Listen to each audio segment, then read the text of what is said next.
Welcomes to Dindigul தர்மாஸ் channel மற்றும் doctor தர்மாஸ் homeopathy மருத்துவமனையிலேருந்து இன்றைக்கி நம்ம உணவே மருந்து அப்படிங்கிற டாப்பிக்லேருந்து பார்க்க போகிறது ஆடதோடா அப்படிங்கிற இலையை பற்றி பார்க்க போகிறோம்.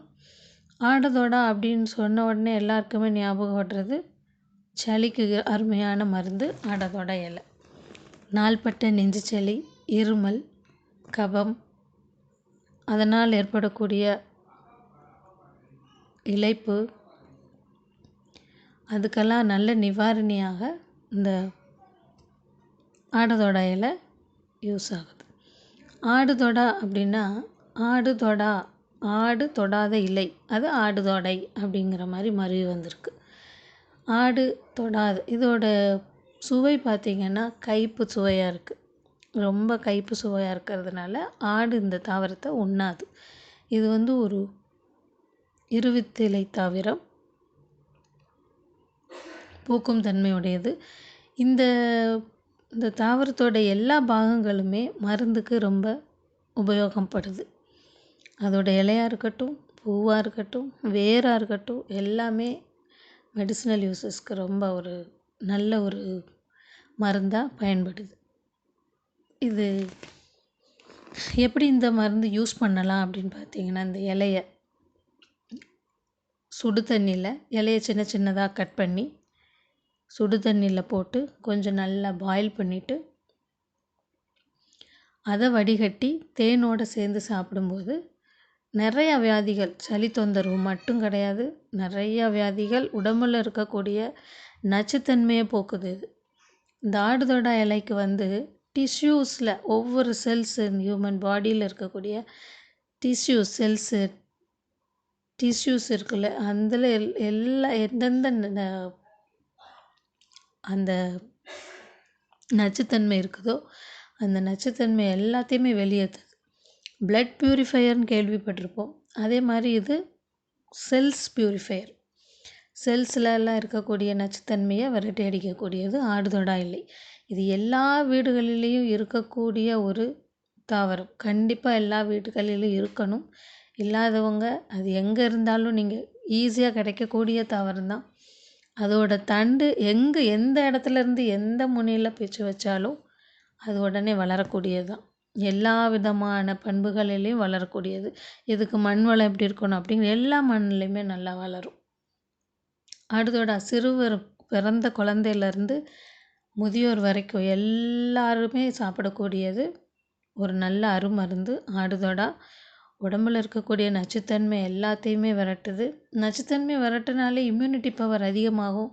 இம்யூனிட்டி பவர் அதிகமாச்சுன்னா ஏற்படக்கூடிய இன்ஃபெக்ஷன்ஸ், அதனால் இன்ஃபெக்ஷன்ஸ்னால் ஏற்படக்கூடிய ஃபீவர்ஸாக இருக்கட்டும், என்ன ஒரு இன்ஃப்ளமேஷனாக இருக்கட்டும், எல்லாத்தையுமே இது சரி பண்ணும். எல்லாத்தையுமே சரி பண்ணுது. அதில் மெயினாக இப்போது செல்ஸில் இருக்கக்கூடிய நச்சுத்தன்மையை விரட்டுது. அப்படி செல்ஸ் பியூரிஃபையர் அப்படின்னு சொல்லிட்டோம். எல்லாருக்குமே தெரியக்கூடிய விஷயம். ரெஸ்பிரேட்டரி கம்ப்ளைண்ட்ஸ்க்கு இது ஒரு நல்ல அருமருந்து. அதாவது சளி பிடிச்சதுலேருந்து, நாள்பட்ட சளினால் இருக்கக்கூடிய இருமலாக இருக்கட்டும், இல்லை அதனால் ஏற்படக்கூடிய இளைப்பாக இருக்கட்டும், நாள்பட்ட ஸ்மோக்கர்ஸ் இருப்பாங்க இல்லையா, அவங்களுக்கு ஏற்படக்கூடிய நுரையீரலோட தொற்று கிருமியாக இருக்கட்டும், எல்லாத்தையுமே இது சரி பண்ணும்.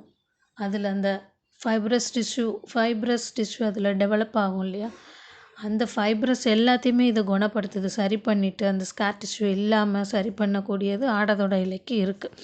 அதை நம்ம முறையாக எடுத்துக்கணும்னா, எந்த ஒரு பொருளையுமே க்ரூட் ஃபார்மில் எடுத்தோன்னா அதுக்குரிய வேலையை காட்டத்தான் செய்யும். அதை நம்ம எப்படி எடுக்கணுங்கிறத பொறுத்து இருக்குது. கரெக்டாக அளவாக ஒரு கிளாஸ் அளவு தண்ணி எடுத்தோன்னா ஒரு கிளாஸ் அளவுக்கு 2 இலை போதும். 2 இலையை நல்லா கட் பண்ணி அதை பீஸ் பண்ணி போட்டு அந்த 2 கிளாஸ் இல்லை 1 கிளாஸ் அளவு 2 கிளாஸ் ஊற்றுனீங்கன்னா அது 1 கிளாஸ் ஆகிற வரைக்கும், 1 கிளாஸ் ஊற்றுனா அது 1/2 கிளாஸ் ஆகிற வரைக்கும் நல்லா காய்ச்சி அதை வடிகட்டி தேநீரில் கலந்து சாப்பிடணும். தொடர்ந்து சாப்பிடலாம். கண்டிப்பாக இது நோய், அதாவது நமக்கு இருமல் சளி இருந்தால் தான் சாப்பிட்ணுமா அப்படின்லாம் கிடையாது. டெய்லியுமாவே அது ஒரு இதாகவே எடுத்துக்கலாம். ஆனால் அளவாக எடுத்துக்கணும்.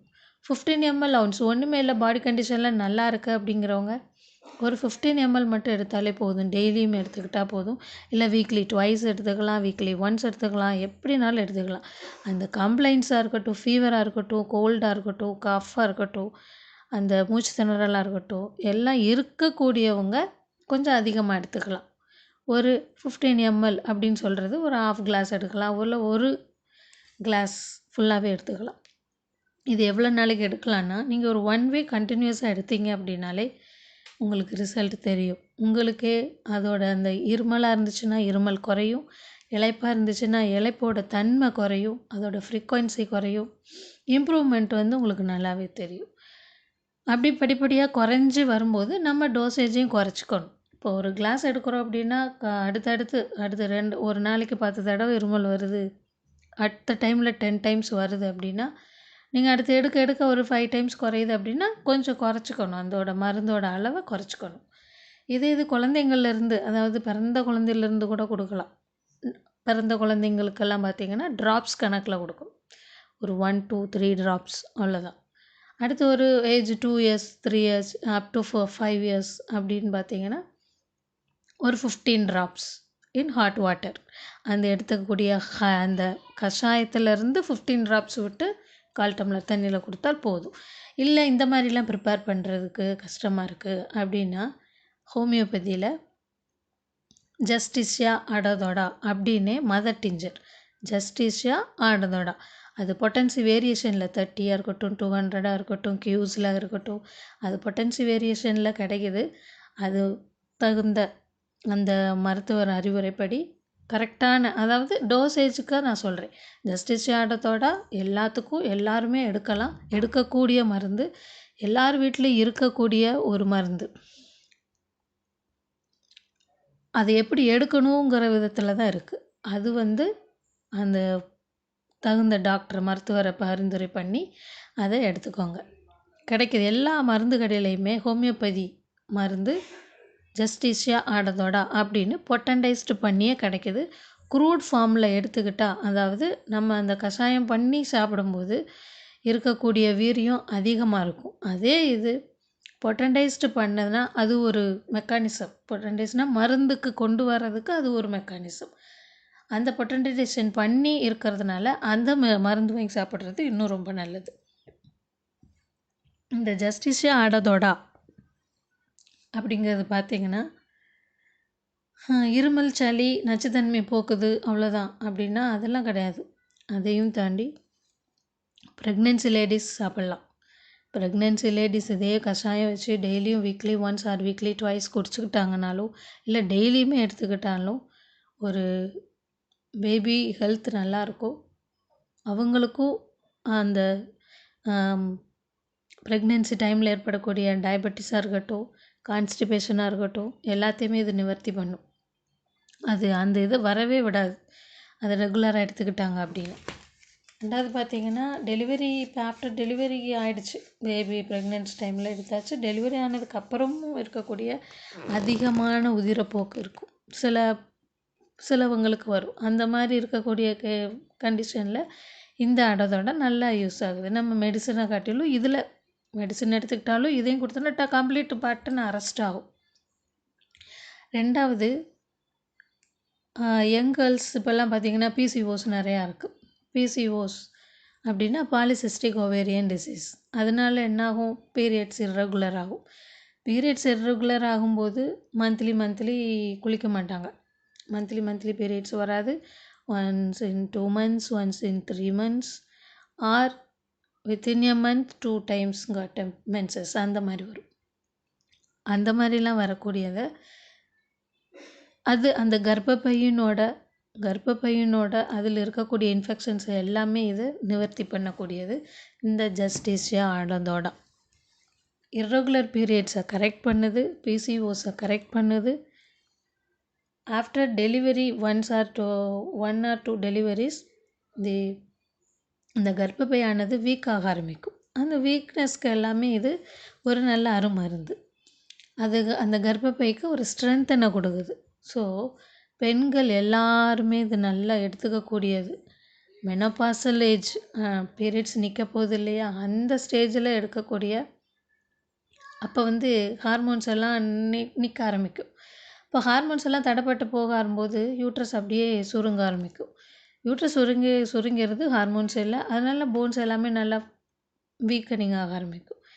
போன்ஸ் எல்லாம் வீக் ஆக ஆரம்பிக்குது, வெயிட் போட ஆரம்பிப்பாங்க. ஸோ அதெல்லாமே இது நிவர்த்தி பண்ணுது இந்த ஜஸ்டிசியா ஆடத்தோடா. ஜஸ்டிசியா ஆடத்தோடா ஹோமியோபதி மருந்து கடைகளில் எல்லா கடைகள்லையும் கிடைக்கக்கூடியது, ரொம்ப ஈஸியாக கிடைக்கக்கூடியது. எல்லா இடங்களிலையுமே அந்த தாவரம் வளரக்கூடியது. எல்லார் வீட்லேயும் இருக்கணும் கண்டிப்பாக. அதை யூஸ் பண்ணுங்கள் எல்லோரும் கண்டிப்பாக. ஏதோ ஒன்று சின்ன சளினாலுமே இல்லை பெண்களுக்குரிய ப்ராப்ளம்ஸ்னாலுமே படக்குன்னு டாக்டர்கிட்ட எல்லாம் போகாமல், டாக்டர் மீன்ஸ் கெமிக்கல்ஸ் இருக்க அந்த ஹார்மோன் டேப்லெட்ஸ் அது இதுன்னு அதெல்லாம் வாங்கி கண்ட மாத்திரையெல்லாம் வாங்கி போட்டுட்டு உடம்புக்கு எடுத்துக்காமல், ஜஸ்டிசியா ஆடத்தோட நல்ல மருந்து. இதை நீங்கள் ட்ரை பண்ணி பாருங்கள். ஒரு 2 வீக்ஸ்லேயே உங்களுக்கு ரிசல்ட் தெரியும். இர்ரெகுலர் பீரியட்ஸுக்கு 6 மந்த்ஸ் எடுக்கணும். 6 மந்த்ஸ்க்குள்ளேயே உங்களுக்கு நல்ல ரிசல்ட் இருக்கும். வித்தின் 2 மந்த்ஸ்லேயே ரிசல்ட் வரும். ஆனால் 6 மந்த்ஸில் கம்ப்ளீட்டாக அந்த பிசிஓஸ் எல்லாமே க்யூர் ஆகுது. அடுத்த வீடியோவில் உங்களை சந்திக்கிறேன். தேங்க்யூ.